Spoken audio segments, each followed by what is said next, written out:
and welcome to Advize Health's presentation on the 2017 OIG Work Plan. I'm your host, Maggie Stankiewicz, and I'm pleased to welcome you to today's event. Before we get started, I'd like to give you a little bit of background on Advize Health.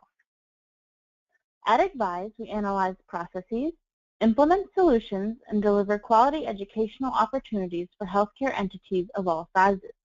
The educational program you're about to view is just one of many services that Advize Health's education sector has to offer.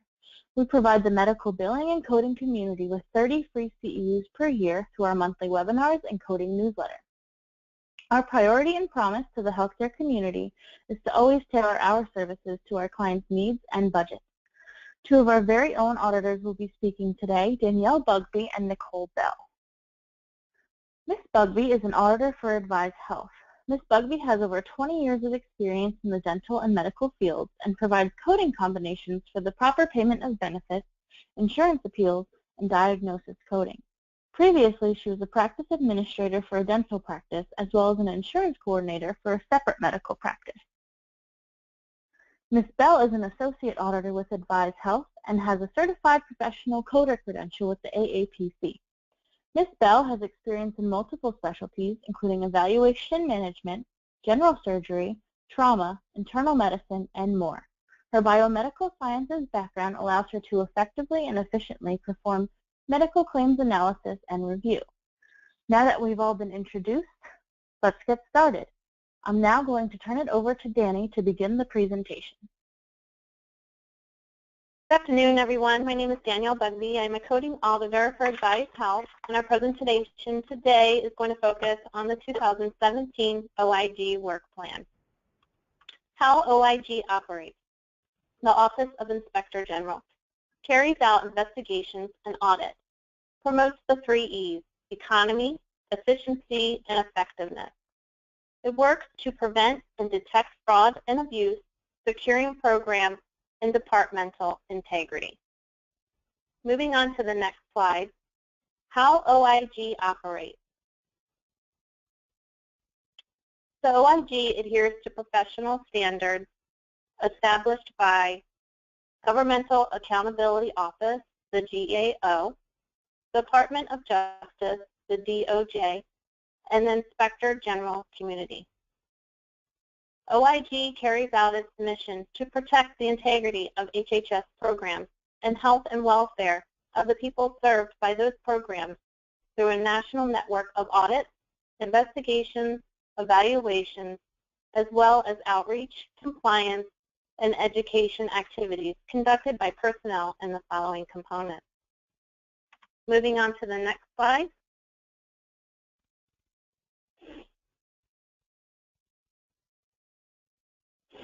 We are having a little bit of lag here. Okay. There we go. Go one more. Thank you, Maggie. What are the OIG responsibilities?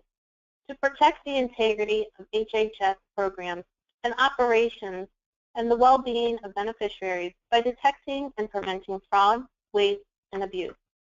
Identifying opportunities to improve program economy, efficiency, and effectiveness, and hold accountability those who do not meet program requirements or who violate federal health care laws. The mission of the OIG is to encompass more than 100 programs administered by the HHS, such as the Centers of Medicare and Medicaid Services, Administration for Children and Families, Centers for Disease Control and Prevention, Food and Drug Administration, and the National Institutes of Health. It's estimated that approximately 78% of OIG's funding is directed towards OIG's oversight of Medicare and Medicaid programs. Please note 78% of OIG's funding is directed towards Medicare and Medicaid. Moving on to the next slide, we're going to get into some investigative activities of the OIG. Next slide, please. The OIG investigates allegations of fraud, waste, and abuse in all of its HHS programs. The largest bodies involve investigating matters related to Medicare and Medicaid. This can include billing for services not rendered, medically necessary. Misrepresented services, patient harm, illegal billing, diversion, off-label marketing of prescription drugs, kickbacks including illegal referral schemes. Specific case types include healthcare fraud, controlled and non-controlled prescription drugs, home health agencies, personal care, in-home and community-based services, ambulance transportation, durable medical equipment, diagnostic radiology, and laboratory testing. Moving on to the next slide. OIG also conducts investigations involving organized criminal activity, medical integrity theft, fraudulent medical schemes established for sole purpose of stealing Medicare dollars. OIG is seeing an increase in individuals, including both healthcare providers and patients engaging in fraud schemes. Those who participate will be subject to fine, jail, exclusion from participating in federal health care programs. Moving on to the next slide. In addition to investigating Medicare and Medicaid fraud, OIG reviews allegations of gross mismanagement of HHS programs, potential misuse of grants, awarded contracts by CDC, NIH, Substance Abuse and Mental Health Services Administration, health insurance marketplaces, non-custodial parents to pay court-ordered child support, employee misconduct, whistleblowers, criminal violations by HHS employees and contractors. OIG works with joint investigators and other investigative agencies such as the FBI, U.S. Attorney's Office, MFCU, the State Police, County Sheriffs, and CMS. Moving on to the next slide. OIG works with external stakeholders to combat healthcare fraud. Healthcare Fraud Prevention Partnership. This partnership between federal and private sectors share information for detecting fraud, waste, and abuse. Federal government, state officials, private health insurance organizations, healthcare anti-fraud associations. Each year, thousands of complaints are brought to the OIG review for investigation and resolution. Semi-annual reports to Congress are available on the OIG website along with consumer alerts is also found on the OIG website. Moving on to the next slide. What did the OIG accomplish during the fiscal year 2016? The expected recoveries for the fiscal year 2016 were more than $5.56 billion, consisting of nearly $1.2 billion in audit receivables and about $4.46 billion in investigative receivables. The investigative receivables include $953 million in non-HHS investigative receivables resulting from work in areas such as state shares of Medicaid restitution.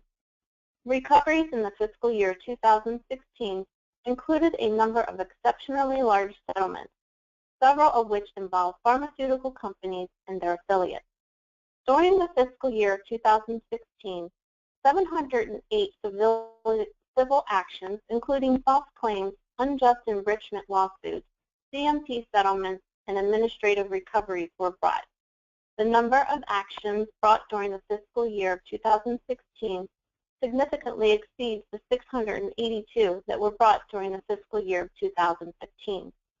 A total of 3,635 individuals and entities were excluded from participation in federal health care programs during the fiscal year 2016, slightly down from the 4,122 exclusion actions taken during the fiscal year of 2015. Overview of the OIG Work Plan for hospitals. So what are the specific areas the OIG Work Plan will be focusing on in 2017 within the hospitals? Hyperbaric oxygen therapy, incorrect medical assistant days claim, inpatient psychiatric facility outliner payment, case review of inpatient rehabilitation, outpatient outliner payment short-term stay, comparison of provider-based freestanding clinics, reconciliations of outliner payments, outpatient inpatient hospital midnight rule, defective medical devices, replacement medical devices, overlapping Part A, inpatient claims, billing requirements, duplicate education payments, and cardiac catheterization and endomyocardial biopsies. Determinations will be made on documentation, medical necessity, procedures performed, met CMS criteria, potential impact on Medicare beneficiaries, risk of overpayments, recovery, cost reporting, and following federal and Medicare requirements. Use of modifier 59 will be reviewed nationwide due to prior OIG reviews due to hospitals not complying with Medicare billing requirements. Covered and non-covered services. Identify factors contributing to incidental adverse events and determine the extent to which the events are preventable. An overview of the OIG work plan for nursing homes. Nursing home complaints are immediate jeopardy and actual harm must be investigated within a 2 to 10 day time frame. In 2006, OIG found agencies did not investigate some of the most serious complaints within these time frames. Determination to what extent state agencies investigate the most serious nursing home complaints within required time frames. The work will provide an update from previous review. The work plan main goal for state agencies is to review most serious complaints within required timelines. Skilled nursing home facilities, unreported incidents.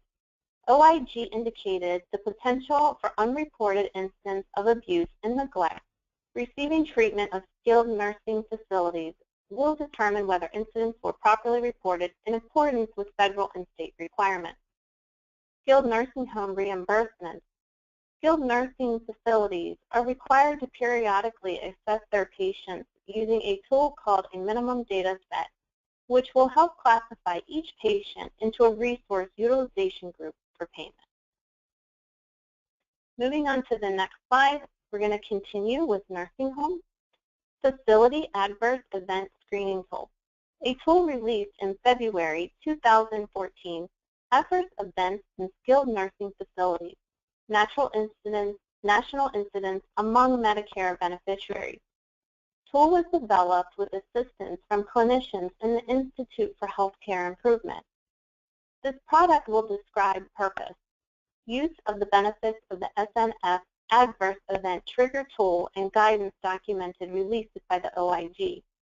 Prospective payment system requirements. The OIG will review compliance with the SNF Prospective Payment System requirement related to a 3-day qualifying inpatient hospital stay. Potentially avoidable hospitalization. Review nursing homes with high rates of patient transfers to hospital for potentially preventable conditions and determine whether the nursing homes provided services to residents in accordance with their care plans. Moving on to the next slide, it's an overview of the OIG Work Plan Hospice. Medicare Hospice benefit vulnerabilities and recommendations for improvement.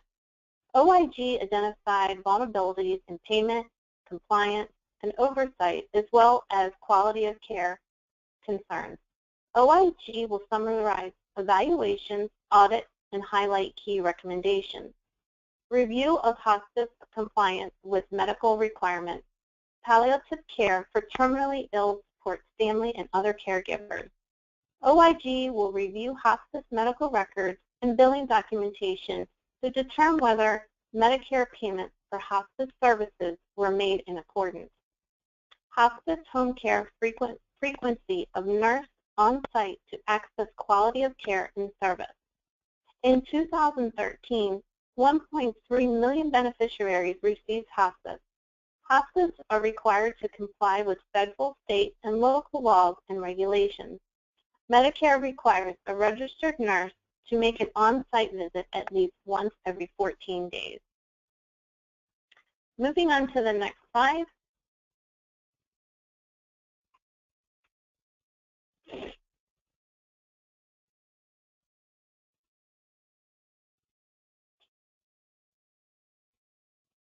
Overview of the OIG Work Plan Home Health Services. Comparing HHA survey documents to Medicare claims data. Home health is prone to fraud, waste, and abuse. Determination whether HHAs are accurately providing patient information to state and agencies for recertification surveys.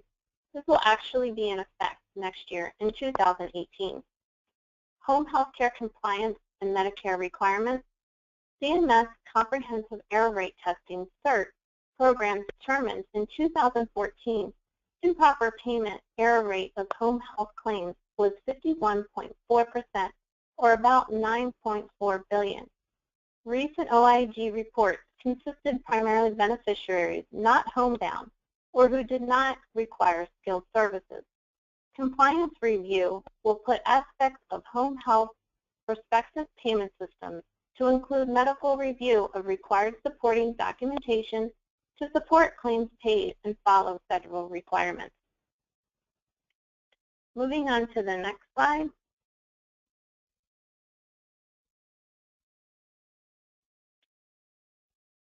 Maggie, I'm on overview of OIG Work Plan medical equipment. I appear to be having a lag over with the transitions here. Problem. There we go. Part B services. Beneficiaries continues to reside in skilled nursing facilities for 100 days. July 2009 OIG report Medicare Part B allowed inappropriate payments of $30 million in 2006. OIG will determine whether CMS has a system in place to identify inappropriate payment and recoup payment from suppliers. Medicare market share is the first data brief in a series of 3 will determine the market share of diabetic testing strips for a 3-month period immediately preceding the implementation of National Mail Order Recompete on July 1st, 2016. The second report will be for a 3-month period immediately after implementation, July through September 2016. The third report will be for a similar time frame, 6 months after implementation, October to December 2016. Positive airway pressure. Beneficiaries and caregivers must specifically request refills of repetitive services and supplies before supplies are dispensed. Documentation requirements and medical necessities are met. For orthopedic braces, since 2009, payment for orthopedic braces has more than doubled and almost tripled for certain types of knee braces. Determination will be made for reasonableness of Medicare fee scheduled amounts, a comparison of Medicare payments to non-Medicare payers to identify potential wasteful spending. Osteogenesis simulators. Medicare payments from 2012 to 2014 were approximately $286 million. Osteogenesis is categorized as an inexpensive and other routinely purchased item. Patients have the option of purchasing or renting the simulators. Moving on to the next slide is an overview of the OIG Work Plan medical equipment and suppliers. Power mobility services. From 2010 to 2014, payments have totaled $343 million. Effective January 1st, 2011, a lump sum purchase option was eliminated. Determination of renting over a 13-month period will be a better option than purchasing. Competitive bidding. OIG will review the process CMS used to conduct competitive bidding and make subsequent pricing determinations. Orthotic braces suppliers compliance. Claims must include utilization guidelines and documentation requirements, must meet medical necessity, and be in accordance with Medicare requirements. Nebulizer machines, 2014, Medicare paid approximately $632.8 million for inhalation drugs. There must be met requirements that are reasonably and necessary. Access to DME. In an effort to reduce waste and Medicare Prescription Drug Improvement and Modernization Act of 2003, updated Medicare payment system and fee schedule for competitive bidding programs. Suppliers must compete on price to supply competitive bidding. Moving on to the next slide, overview of the OIG Work Plan, other providers and supplies. We have monitoring Medicare payments for clinical diagnostic laboratory tests, payments for transitional care management, payments for chronic care management, state brief and financial interest reported under the Open Payments Program, Power Mobility Devices Equipment, which was revised, ambulance services, inpatient rehabilitation facility payment, histocompatibility laboratories, review of financial interest, ambulatory surgery centers, payment for Medicare services suppliers, and DME POS. CMS is in process of implementing the new Medicare payment system in accordance with Medicare requirements in an effort to reduce vulnerabilities that were detected in the OIG Work Plan. You can read further descriptions within the OIG 2017 Work Plan if any of these services pertain to you. Moving on to the next slide, other providers and suppliers. Anesthesia services, non-covered services. OIG will review Medicare Part B claims to determine whether claims were supported and in accordance with Medicare requirements. Specifically review anesthesia services to determine if the beneficiary had a related Medicare service. Anesthesia services, payments for personally performed services. Physicians must report appropriate modifier to donate if service was personally performed or medically directed. Reporting incorrect modifier will result in higher paid amounts. Modifier AA, which is personally performed, and modifier QK, which is medically directed.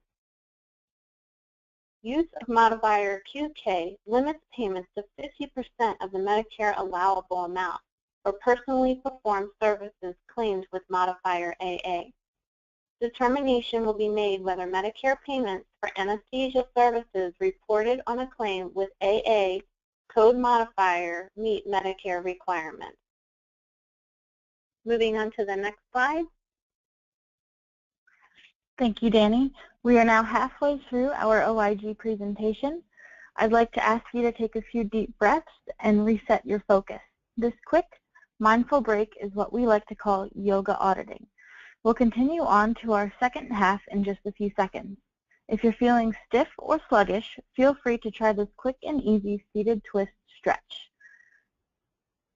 I'll give you a few moments to reset yourself.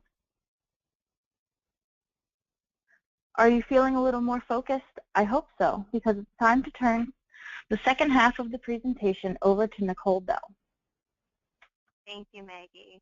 Now that we've had a few seconds to stretch and refocus, let's move on to our next slide that Maggie has up here and see what the OIG has in mind for providers and for suppliers. If your practice is currently billing for prolonged E&M services, then you may need to expect to be audited. This is always going to be a focus. Physicians submit claims for prolonged services when they spend additional time beyond the time spent with a beneficiary for a usual companion E&M service. The OIG intends to conduct a review of these services to determine whether the services were reasonable and in accordance with Medicaid requirements. The necessity of prolonged services are considered to be rare and unusual. As it pertains to home visits, physicians are required to document the medical necessity of a home visit in lieu of an office or outpatient visit. Medicare will not pay for items or services that are not reasonable and necessary. As we look ahead to our next slide as it pertains to chiropractic services, Part B pays only for chiropractors manual manipulation of the spine to correct the subluxation if there is a neuromusculoskeletal condition for which such manipulation is the appropriate treatment. Chiropractic maintenance therapy is not considered to be medically reasonable or necessary and is therefore not payable. Prior OIG work identified inappropriate payments for chiropractic services. Medicare will not pay for items, like we said, or services that are not reasonable and necessary. The OIG will be reviewing Medicare Part B payments for chiropractic services to determine whether such payments were claimed in accordance with Medicare requirements. We'll move on to the next slide. As I'm sure you can tell by this slide, the next topic we'll be looking at is how the work plan addresses prescription drugs.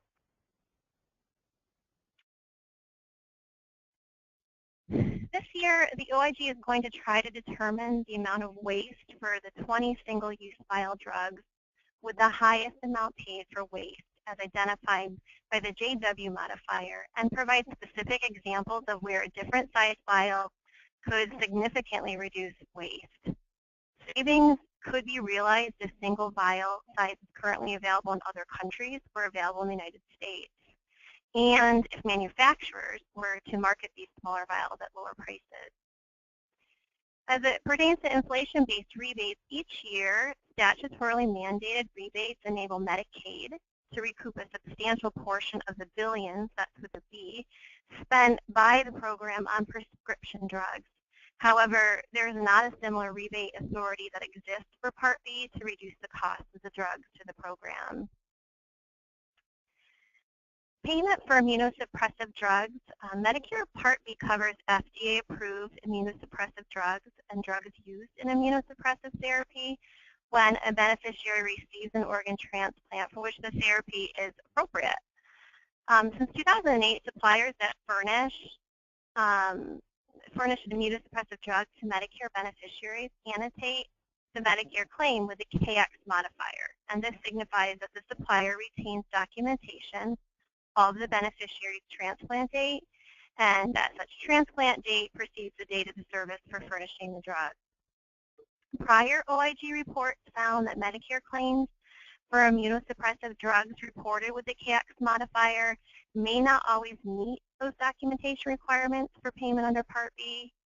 So the OIG will do further investigations this year to determine whether Part B payments for immunosuppressive drugs that were billed with the service code KX met all of the Medicare documentation requirements. As we move on to the next slide, we'll discuss what the work plan has in store for Part A and Part B contractors. CMS administers the Medicare program through contractors. Contracts between CMS and the Medicare contractors define the functions to be performed and provide the reimbursements of allowable administrative costs incurred in the process of Medicare claims. OIG is going to review administrative costs claimed by various contractors for their Medicare activities, focusing on costs claimed by terminated contractors. They will also determine whether the costs claimed were reasonable, applicable, and allowable. They will coordinate with CMS regarding selection of the contractors that will be reviewed. The criteria include Appendix B of the Medicare contract with CMS and the Federal Acquisition Regulation. OIG issued several reports regarding the tracking and collection of overpayments that Medicare's contractors have made to providers. In response, CMS stated that it added reporting requirements that would improve overpayment tracking among the claims processors and zone program integrity contractors, or ZPICs, and program safeguard contractors, PSCs.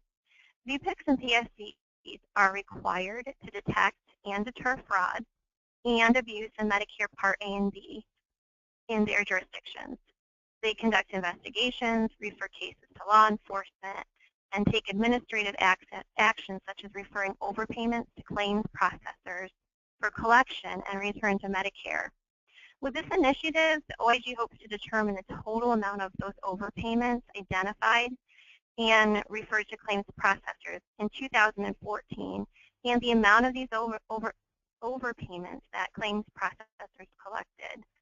They're going to also review the procedures for tracking collections and overpayments identified by ZPICs and PSCs. Next slide talks about the OIG work plan regarding billing and payments. Prior reviews have identified Medicare payments for services seemingly rendered to deceased individuals. The CMS is going to review policies and procedures to ensure proper proper payment. As it relates to management review, MACRA, which we've heard a lot, you've been on any of these calls, established a new Medicare physician payment system known as the Quality Payment Program, which is intended to control Medicare expenditures and promote high-value, high-quality care. OIG will identify the key challenges and potential vulnerabilities CMS is facing during this implementation. These payment reforms are a significant shift in how Medicare calculates compensation for clinicians and entails a complex system for measuring, reporting, and scoring the value of quality of care. We'll move on to the next slide, and we'll look at what the work plan says regarding Medicare Part C and Part D.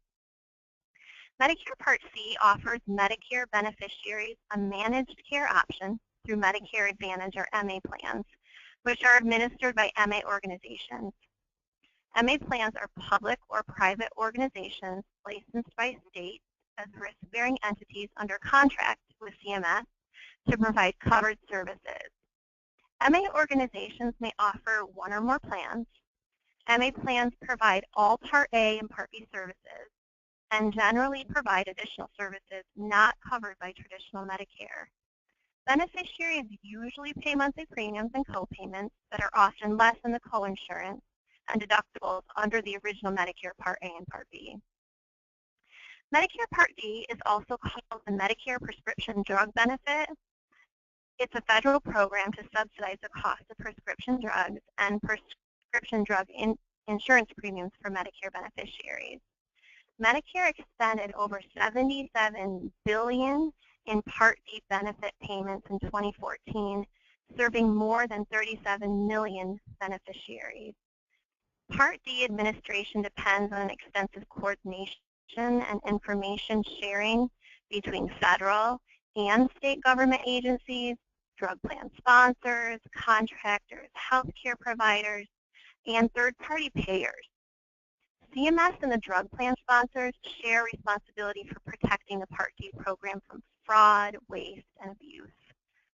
Payments to drug plan sponsors made on the basis of bids, risk adjustment, and reconciliation add to the complexity and challenges of this benefit. HHS faces numerous challenges in managing its Part D program, including oversight, drug abuse and diversion, and questionable and inappropriate utilization. Another part of Medicare Plan Part C on the next slide here. CMS pays MA organizations for Part C benefits prospectively. A prior OIG review of deceased beneficiaries determined that Medicare improperly made $23 million in payments in 2011, of which $20 million was directly related to Medicare Part C payments that were made that year after beneficiaries' deaths. Federal regulations require that MA organizations disenroll a beneficiary from its MA plan on the death of the individual, which is effective the first day of the calendar month following the month of death. In the new work plan, OIG will determine whether prospective payments made after a beneficiary's dated death were in accordance with Medicare requirements. We just spent some time looking at Medicare. Now we're going to take a closer look at what the OIG is looking at as it relates to Medicaid for 2017. The federal government and states jointly fund Medicaid, which provides medical assistance to certain low-income individuals and individuals with disabilities. The federal share of the state's expenditures is called the Federal Medical Assistance Percentage, or the FMAP. States have considerable flexibility in structuring their Medicaid programs within broad federal guidelines governing eligibility, provider payment levels, and benefits. As a result, Medicaid programs vary widely from state to state. Many states contract with managed care organizations to provide or coordinate comprehensive health services. Protecting and expanding Medicaid programs from fraud, waste, and abuse takes on a heightened urgency as the program continues to grow in spending and in the number of people it serves. Additional Medicaid work for the fiscal year 2017 and beyond may examine new payment and delivery models, Medicaid managed care, including county-operated MCOs, state financing mechanisms focusing on compliance with upper payment limits, drug diversion and abuse, and states lock-in programs that restrict beneficiaries to a limited number of pharmacies or prescribers to reduce prescription drug abuse. Going forward, OIG also expects to examine beneficiary access to and program integrity of mental and behavioral health services. In addition, OIG plans to expand its examination of the quality and safety of care provided in a variety of home and community-based settings, including Medicaid personal care. I mentioned those community-based settings. We'll briefly talk about those on the next slide. OIG has conducted numerous audits, evaluations, and investigative work involving PCS. Much of this work is summarized in a November 2012 portfolio report to CMS entitled Personal Care Services, Trends, Vulnerabilities, and Recommendations for Improvement. The portfolio report summarized the observations and findings of previous OIG evaluation and audit reports on Medicaid PCS and offered recommendations for improving the program oversight. The OIG will issue a data brief that provides, through data collection from the 50-state Medicaid Fraud Control Unit and OIG's Office of Investigations. They'll provide an overview of PCS statistical data collected since the portfolio was issued in 2012. The data brief will provide information on state and federal investigations, indictments, convictions, recoveries involving fraud and patient abuse or neglect in Medicaid PCS. The data presented in the brief are intended to illustrate the prevalence and magnitude of fraud and patient abuse or neglect involving PCS. The data will be especially important to OIG's future work with CMS to try to combat these issues. More states are using waivers to alter their Medicaid program in significant ways. Oversight of state waiver programs present challenges to ensure that payments made under the waivers are consistent with regards to efficiency, economy, and quality of care, and don't inflate federal costs. The OIG would like to determine the extent to which selected states made use of Medicaid waivers and if costs associated with the waivers are efficient, economic, and again, do not inflate federal costs. OIG is going to look at CMS oversight of the state Medicaid waivers. As it relates to other community-based care, adult day health care programs provide health, therapeutic, and social services and activities to program enrollees. Beneficiaries enrolled must meet eligibility requirements, and services must be furnished in accordance with the plan of care. Medicaid allows payments for adult day health care through various authorities, including home and community-based services waivers. Prior OIG work shows that these payments do not always comply with federal and state requirements. So the OIG is going to review Medicaid payments by states for adult day health care services to determine whether providers comply with federal and state requirements. Medicaid also covers the cost of home and community-based services provided under a written plan of care to individuals in need of such services, but it does not allow for payment of room and board costs. States may use various methods to pay for these services, such as a settlement process that is based on annual cost reports or prospective rates with rate adjustments that are based on cost report data and cost trending factors. OIG is going to try to determine whether selected state claimed federal reimbursement for unallowable room and board costs associated with services provided under the terms and conditions of the HCBS waiver program. The OIG will also determine whether HCBS payments included the cost of room and board and identify the methods the states use to determine the amounts paid. The next slide is going to talk about state claims for federal reimbursement as it relates to dental services. Dental services are required for most Medicaid eligible individuals under age 21 as a component of the early and periodic screening, diagnostic, and treatment services benefit. Federal regulations define dental services as diagnostics, preventative, or corrective procedures provided by or under the supervision of a dentist. Services include the treatment of teeth and the associated structure of the oral cavity and disease, injury, or impairment that may affect the oral cavity or general health of the recipient. Previous OIG work indicated that some dental providers may be inappropriately billing for these services. So in 2017, the OIG plan will review Medicaid payments by states for dental services to determine whether states have properly claimed federal reimbursement. Medicaid overpayment reporting and collections. Prior OIG audits identified Medicaid overpayments for various states and included recommendations for the collection of those overpayments. If a federal audit indicates that a state has failed to identify an overpayment, CMS considers the overpayment as discovered on the date that the federal official first notifies the state in writing of the overpayment and specifies a dollar amount subject to recovery. Federal regulations require that states report overpayments to CMS. For OIG audits in which CMS concurred with recommendations to collect overpayments, the OIG will determine whether the overpayments have been recouped and properly reported to CMS. Healthcare-related taxes. Many states finance a portion of their Medicaid spending by imposing taxes on healthcare providers. A healthcare-related tax is permissible if the tax, among other standards, avoids hold harmless arrangements, which return collected taxes directly or indirectly to taxpayers. OIG currently is reviewing state tax programs for hospitals and nursing homes to test for compliance with the hold harmless requirement.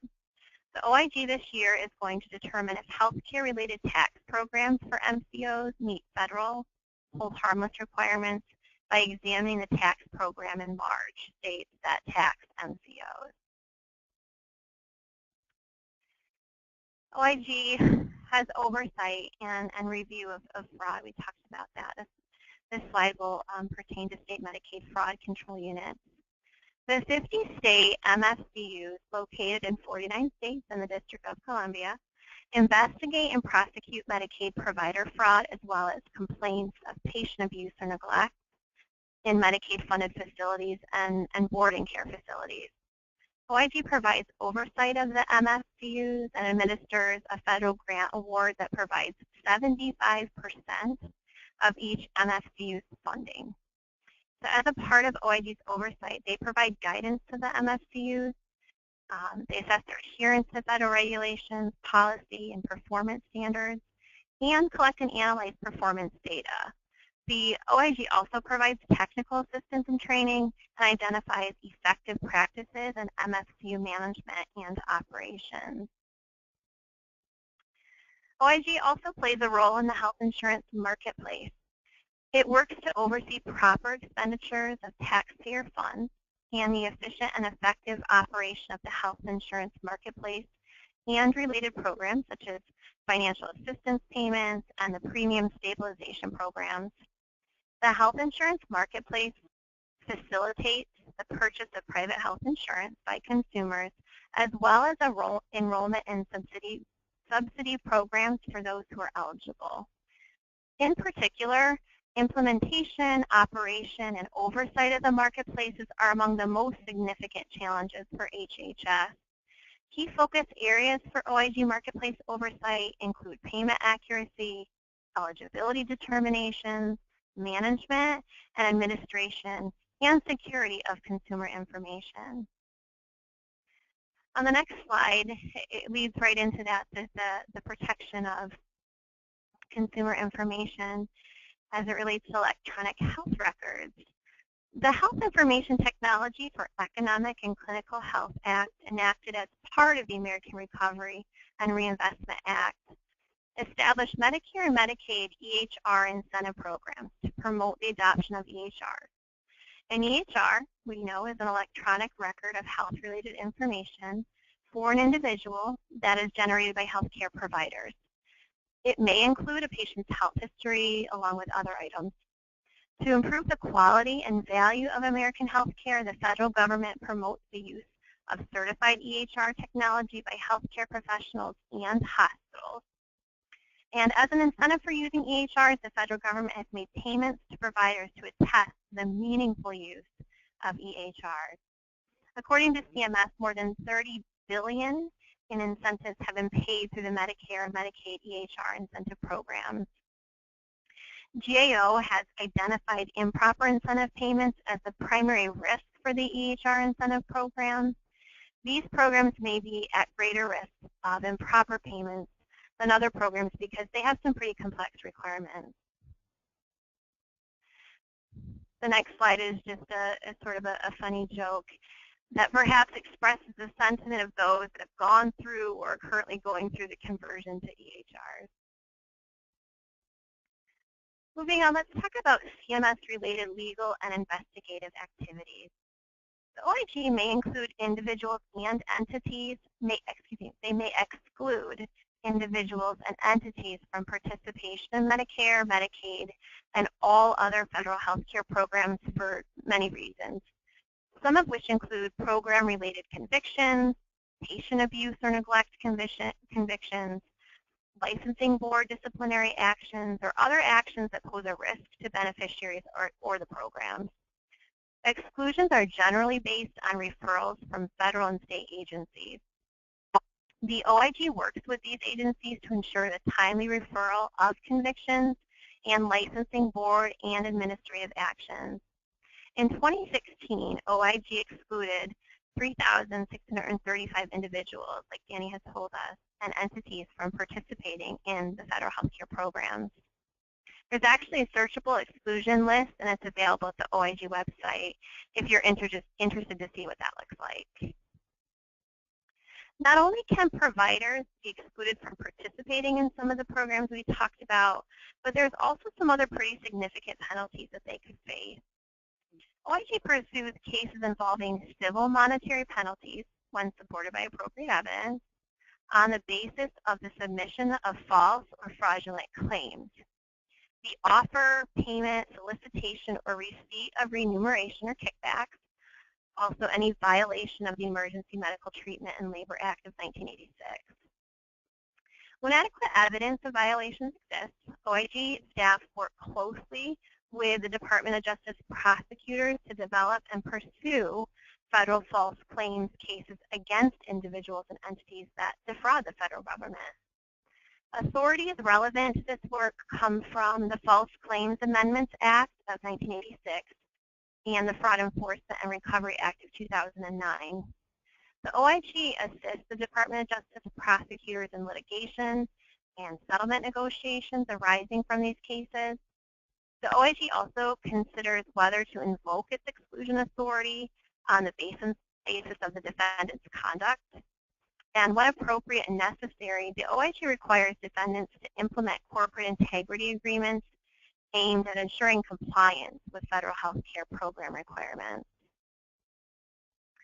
Let's look at two examples of OIG's enforcement of what we just discussed. The first talks to the exclusion portion. And on December 9, 2016, Dr. Michael Esposito agreed to be excluded from participation in all federal health care programs for a period of 5 years. OIG's investigation revealed that Dr. Esposito forged the signature of another physician on prescriptions for medications for himself and other people that were paid by the Medicare program. Senior Counsel David Blank and Associate Counsel Jennifer Leonardis represented the OIG in that case. The second case we'll look at involves a skilled nursing facility. On November 30th, 2016, Ditmas Park Rehab Care Center in Brooklyn entered into a $205,000 settlement, over $205,000 settlement agreement with OIG.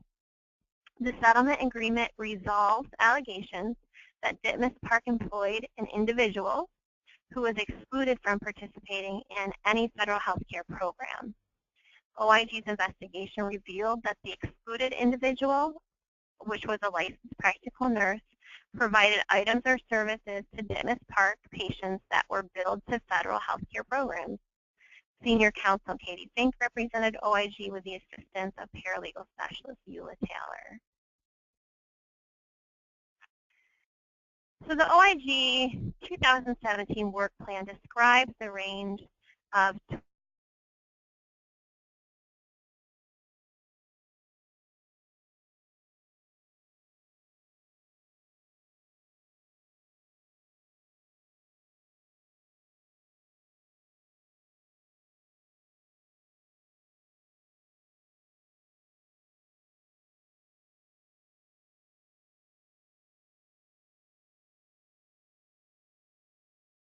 and security and Medicaid managed care. OIG 2017 Work Plan Medicaid and Medicare Reform. The OIG continued efforts at promoting program integrity is well supported. Much of the work will provide data and information on cost, quality, and delivery of Medicare services that can help the department as it implements delivery system reform. OIG's strategy focuses on health reform, laws that implement health reform, improving access to and the quality of health care, lowering healthcare costs, and increasing value. OIG is focused on reviewing the economy, efficiency, and effectiveness of the department's healthcare reform program. So in conclusion, you can just ask yourself, these are some of the questions that you should be asking yourself as a provider or even as an auditor when reviewing services and or records. Are you billing for services that would put you on the radar for an audit? If yes, then ask yourself, we've said this 100 times in the call, does the documentation support medical necessity? And the second question, is the documentation sufficient to support the services that have been billed? And with that, I'm going to turn it back over to Maggie. Thank you for that exceptional presentation. We do have time for a few questions, and it looks like we have a few pertaining to exclusion. So the first question is, does OIG have the authority to exclude individuals or entities?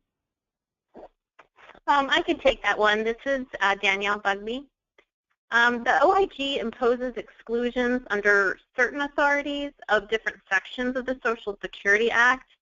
OIG exclusions are, you can just find all the exclusions under authorities pages. Thank you, Dan. The next one we have here is asking if exclusions affect a person's benefits. I can take that one, Maggie. This is Nicole. No.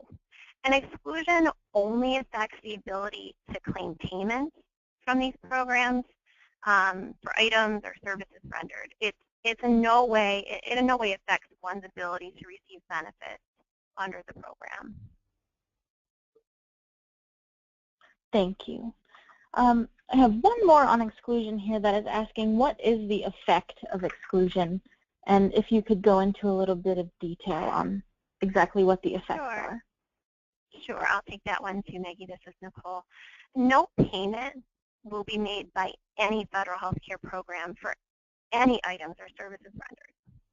An exclusion applies to who submits claims and applies to all administrative and management services furnished by that excluded person. Thank you. We do have a couple questions on how to access the webinar content that I'd like to speak to. The handout, which contains a PDF of these slides, is built into the GoToWebinar interface, but they will also be sent out in an email along with a link to the recording of the presentation, a certificate for 1.5 CEUs, as well as a transcription of any extra questions that will be asked, because it does appear that we are out of time. You can feel free to send a few additional questions into us. If you liked the yoga auditing portion of this presentation, feel free to contact us. We do deliver yoga auditing seminars to small firms, conferences. And if you have any coding questions or content, feel free to contact our two lovely presenters. Their contact information is up on the screen. And that appears to be all the time we have for today, so I'd like to thank everyone for attending today's webinar. As I said before, any questions left unanswered will be responded to and released along with your CEU certificates in 3 to 5 business days. Thank you, everybody, and have a great afternoon. Thank you, Maggie. Thank you.